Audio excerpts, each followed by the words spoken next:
Okay, so this is my first impression of the new riser that I purchased, right?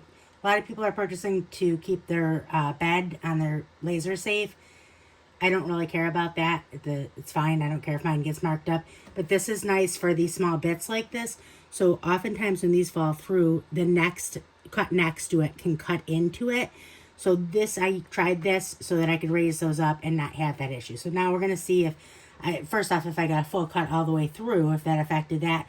But also if how much singeing I got in the back, because the Air Assist can't, it doesn't have the same effect with this riser bed. So let's see first. Ooh, look at that. Look at that. So we got a perfect cut. So that's nice. Perfect cut. So that's nice. Now let's check what the singeing looks like. None. Okay, so do I recommend this bed? 100% get one of these. I will link this in the video description. Okay, so now let's go paint these.